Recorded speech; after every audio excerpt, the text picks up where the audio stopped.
Democratic Students Alliance of Manipur, DESAM na point ahum Yaoba Memorandum ama Manipuri Governor Ajay Kumar Bhalla da Pisinkhibaga Loinana, Manipurda houjik oiriba higher education gi Phibam ase Chumthokpiramnaba Taksinkhre haina DESAM gi President Mayengbam Somorjit na phongdorakli. Kwagathal da leiba lup ase gi mayai loisang da pangthokpa pawgi mifam amada wafam ase phongdokladuna magna makata na hai. Matam kuina dagi Manipurda leiba higher education gi Phibam ase chumthoknaba laklabasu.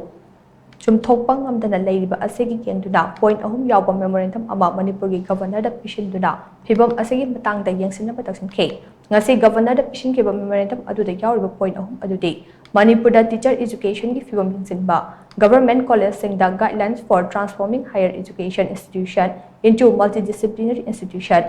2022 asigi makhada subject ki rationalization tawduna NDP 2020 gi honors with research hanghanba amati rationalization tawba loiraba matungda lemhauriba teaching post sing ado anauba department oida hangdokpa haiba point sing aside DESAM na kumja English na taraga mapandagi National Education Policy asina draft oina laidingai matam dagi hauda matam aduda Manipur gi governor oirambi nasma hapjulada Manipur da chahi marige integrated teachers education program asi soidana hangbinaba haijaduna lakibane matam gi oina chief minister education minister higher and technical education gi commissioner Director of University and Higher Education singdasu taknaduna lakle adum oina mak Manipur da governor ahum sinkre Education Minister ahum sinkre mati Directors ahum sinkre adubu chahi marigi ITEP asi hangbinaba lengaki maikaidagi pungning changpinaba kana amata leiramje haina su pendaba phongdokhe